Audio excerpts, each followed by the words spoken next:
Hier matin, j'ai fait le marché dans ma commune. J'en ai profité pour acheter quelques plantes aromatiques pour compléter la gamme des plantes que j'avais ramenées de France. Donc là, ici, nous avons du fenouil aromatique. Devant, c'est de la marjolaine. J'ai de la bourrache, de l'aneth.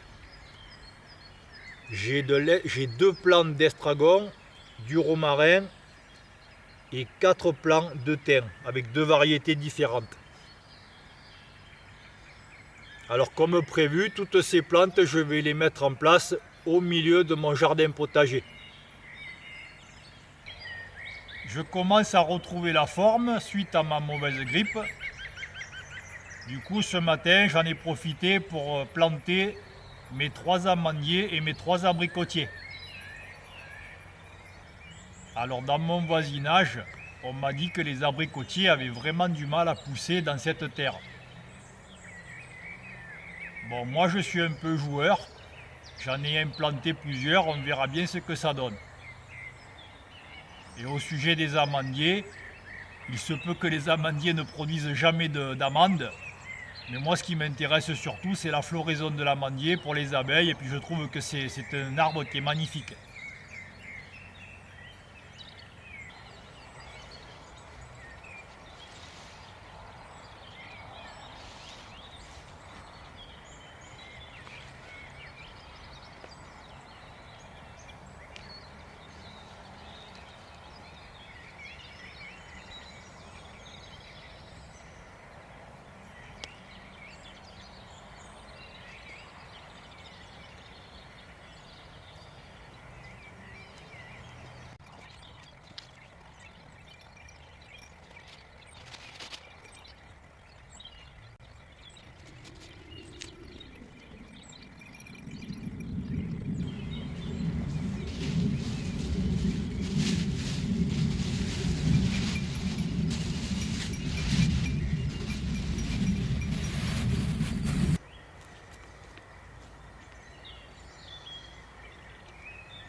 Ça va, petit?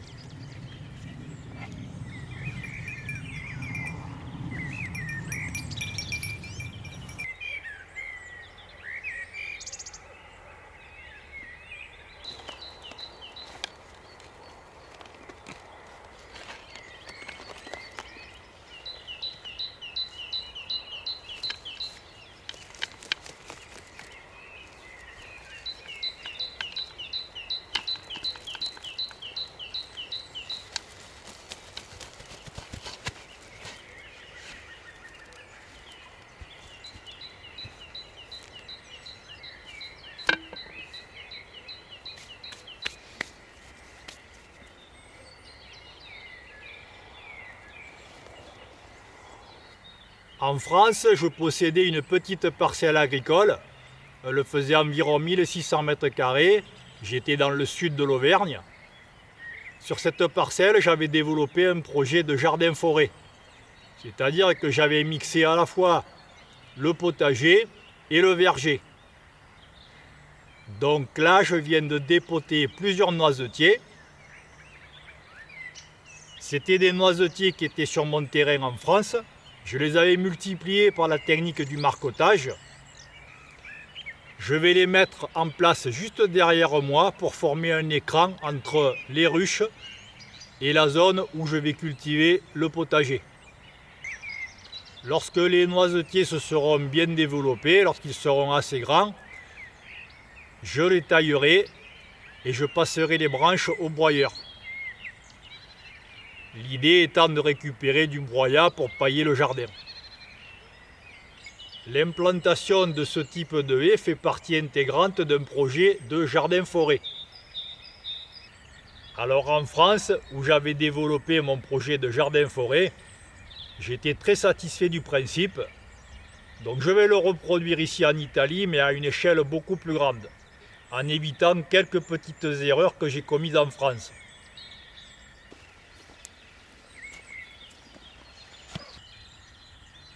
Quand j'ai dépoté mes noisetiers, je pensais en avoir 5. Bon, en réalité, j'en ai que 3. C'est déjà bien.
Depuis quelques jours, je poursuis l'aménagement de mon jardin potager.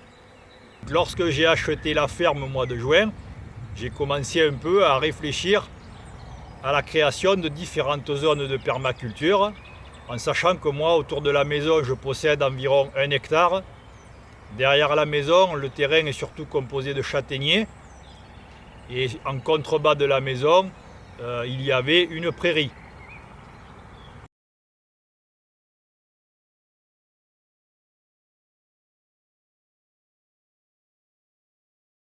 En conséquent, quelque part, les différentes zones de permaculture étaient déjà en place. Alors le projet sur lequel je suis en train de travailler actuellement s'apparente à la conception d'un jardin-forêt. Le principe du jardin-forêt, ou encore forêt nourricière, c'est de mixer à la fois des plantes potagères, donc des légumes, avec des arbres fruitiers, des arbustes, des plantes aromatiques, des plantes médicinales, des petits fruits et encore bien d'autres végétaux. Alors dans mon cas personnel, j'avais expérimenté ce concept de jardin-forêt en France. Je possédais une petite parcelle agricole. C'était une parcelle qui faisait environ 1600 mètres carrés. J'étais à environ 1200 mètres d'altitude.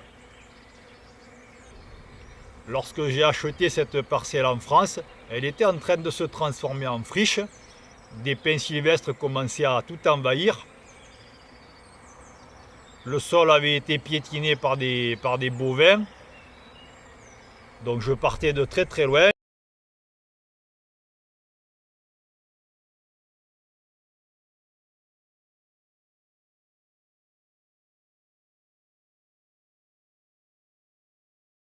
J'avais incorporé beaucoup de matière organique. En l'occurrence, c'était de la paille et du foin. J'en avais fait rentrer plusieurs tonnes.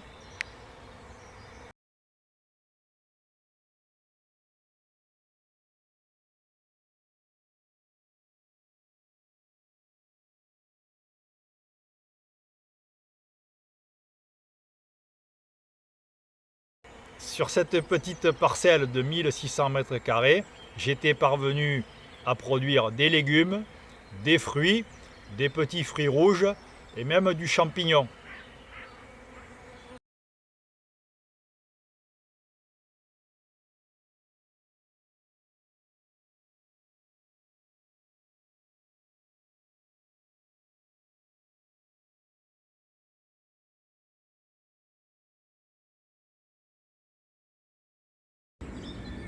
Alors le principe du jardin-forêt est très intéressant parce qu'il permet d'optimiser la production. que ce soit en légumes, en fruits ou autres végétaux.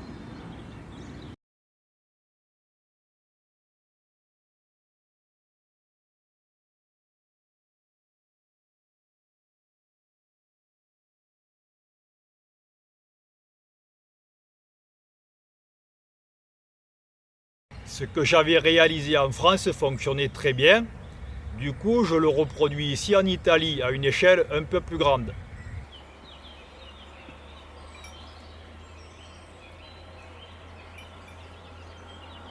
À la fin de cette vidéo, je t'indiquerai les 3 principales erreurs à ne pas commettre si tu veux concevoir un jardin-forêt.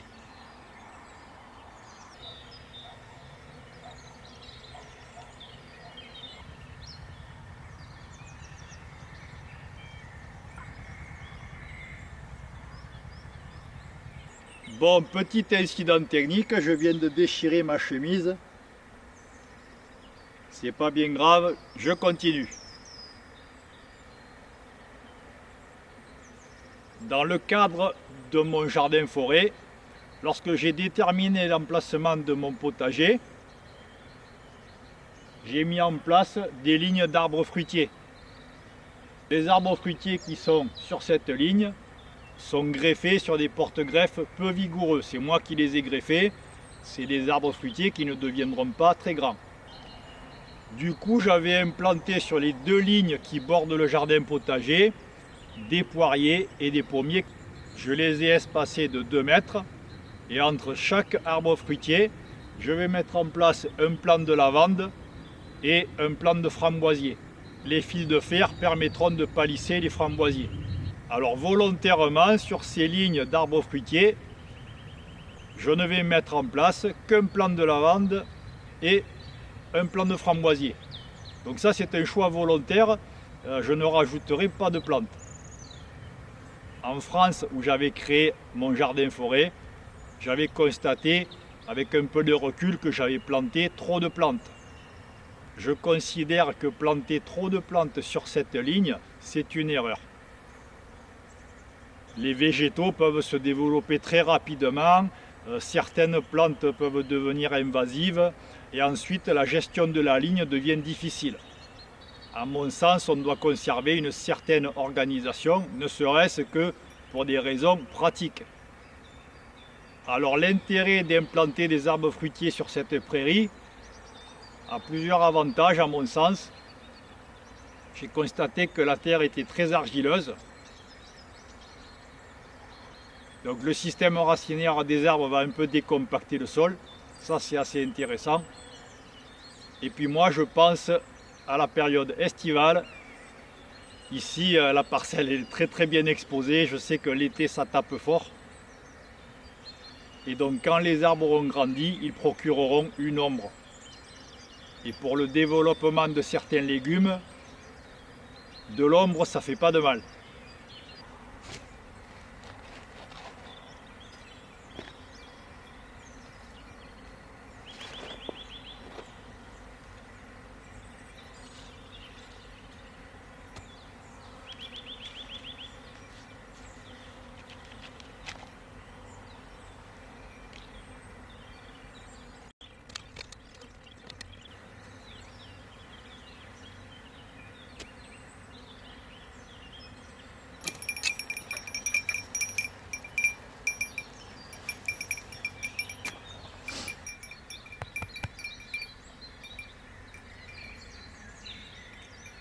Sur la ligne qui sépare mon potager en 2, j'ai presque terminé les plantations.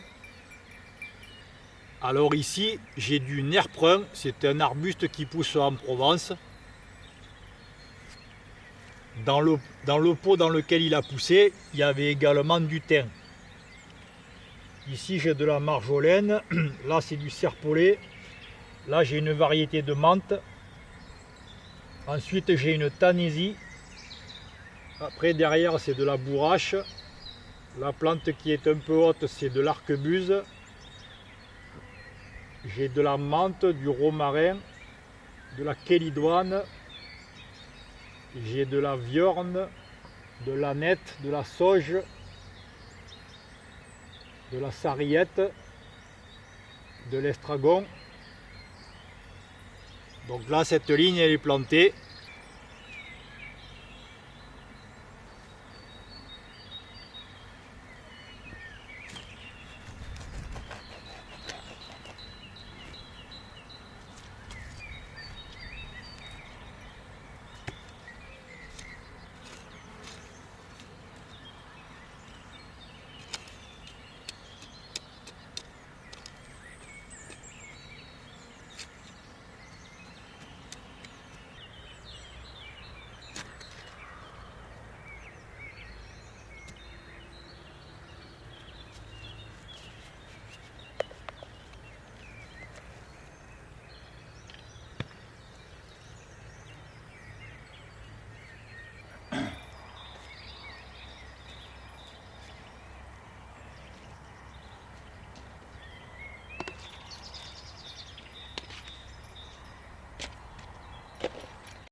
Je viens de terminer l'implantation de 47 plantes.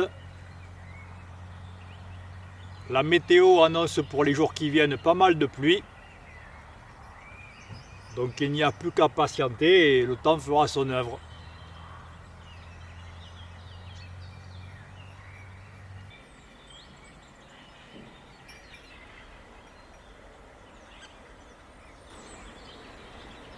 Alors première erreur, voire trop grand. Lorsqu'on débute un projet de jardin-forêt, on a souvent tendance à être trop ambitieux. Et notamment sur la taille, sur la surface du jardin-forêt. C'est une erreur qui est commise par énormément de personnes. Alors il faut savoir que si on vise à optimiser la production du jardin-forêt, il n'est pas nécessaire d'avoir une grande surface. On peut tout à fait commencer à travailler et cultiver sur un tout petit lopin de terre. Ne vous lancez surtout pas dans un projet qui peut rapidement vous dépasser. Au début, il est plus judicieux de mettre en place un petit jardin-forêt, passer du temps à observer. Un jardin-forêt se développe en surface, mais également en volume. D'où l'importance de se limiter. Donc ça, c'est le premier conseil que je peux te donner. Commence à travailler sur une toute petite surface. Deuxième erreur, concevoir un design trop complexe. Alors dès la phase de conception de ce type de projet, il est essentiel de rester simple. Il est inutile de partir dans tous les sens, de rechercher un design hyper original. Un design très original, ça peut être très intéressant au niveau de l'esthétique, et l'esthétique c'est pas négligeable dans ce type de projet. Mais moi ce que je conseille, c'est de rester simple, débuter avec des lignes droites, des formes carrées ou rectangulaires. Si je conseille l'utilisation de la ligne droite, c'est principalement pour deux raisons. La première, c'est le côté pratique. Il est plus facile de se déplacer dans ce type de jardin avec des outils par exemple, voire du matériel thermique ou sur batterie.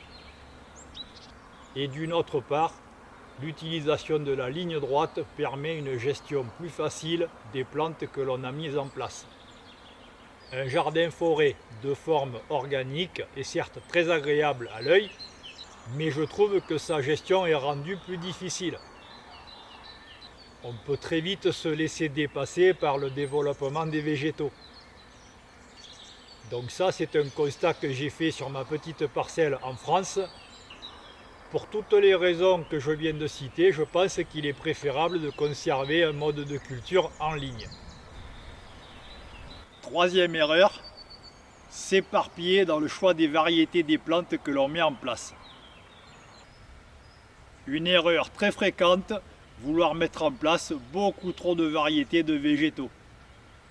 Quand on s'oriente vers un projet de création de jardin-forêt, c'est qu'on est déjà un petit peu passionné soit par le jardin ou bien encore les végétaux et la nature. Et donc la curiosité amène tout naturellement à s'intéresser à de nouveaux végétaux. Dans mon précédent projet de jardin-forêt en France, j'avais mis en place des arbres fruitiers classiques, mais également des arbres fruitiers un petit peu originaux. Avec le temps, je me suis aperçu que ces arbres fruitiers dépérissaient et mouraient. Alors il faut savoir qu'il existe des végétaux et en particulier des arbres fruitiers très intéressants qui sont encore peu connus et par conséquent ça donne envie de les acheter pour les mettre en place au jardin-forêt. Avec le développement du commerce en ligne, aujourd'hui on a accès à une multitude de végétaux et c'est vrai qu'on est tenté de s'éparpiller, d'acheter un peu tout et n'importe quoi sans savoir si ces plantes vont bien se développer dans notre sol et sur notre territoire. C'est très tentant d'acheter notamment des arbres fruitiers très originaux. Mais vraiment le conseil que je peux donner, c'est de rester sur du végétal classique pour petit à petit s'orienter vers des plantes moins communes. Il faut garder en tête une chose, c'est que ces arbres fruitiers originaux peuvent très bien pousser dans un milieu et pas du tout dans le vôtre. Donc moi, c'est ce qui m'est arrivé en France sur la parcelle qui était à 1200 mètres d'altitude. Donc je vous livre mon retour d'expérience. Dans mon précédent jardin-forêt en France, j'avais implanté certains arbres fruitiers et ces derniers ont périclité et au final, ils sont morts. Au niveau des variétés végétales à planter dans votre jardin-forêt, le conseil que je peux donner, premièrement, c'est d'observer ce qui existe déjà dans la zone où vous vivez. Alors pour cela, il faut faire preuve d'un peu de curiosité. Cette phase d'observation est très importante. Ensuite, vous pouvez échanger avec vos voisins, discuter, leur demander un peu ce qui pousse, ce qui ne pousse pas. Cela vous aidera dans le choix des végétaux à mettre en place au jardin-forêt. Personnellement, depuis que j'ai acheté la ferme, j'ai planté tous les arbres fruitiers que j'avais greffés, c'est-à-dire principalement des pommiers, des poiriers, des pruniers. Et ensuite, j'ai acheté des arbres fruitiers chez des pépiniéristes et en jardinerie. Volontairement, je me suis limité à des arbres fruitiers qui se développent bien dans la région, mis à part peut-être l'abricotier. Pour l'instant, j'ai mis en place des poiriers, du nachi, du pommier, du prunier, des châtaigniers, des pêchers comme celui-ci. Pour cette année, je vais arrêter de planter parce que le printemps arrive bientôt. Donc je reprendrai des plantations à l'automne prochain. Et je mettrai en place des arbres fruitiers de variétés un peu plus originales. Mais j'en mettrai en petite quantité. En conclusion, retiens bien ces 3 conseils. Si tu veux créer un jardin-forêt, je te conseille de créer un jardin-forêt sur une petite surface pour commencer. Ensuite, crée un design avec des lignes droites, ça te simplifiera la vie. Et troisièmement, mets en place dans un premier temps des végétaux classiques. Si tu as aimé le contenu de cette vidéo, n'hésite pas à liker, à partager ma vidéo et également à la commenter. Je me ferai un plaisir de te répondre. Dites-moi dans les commentaires si ce genre de contenu vous intéresse. Merci et à bientôt.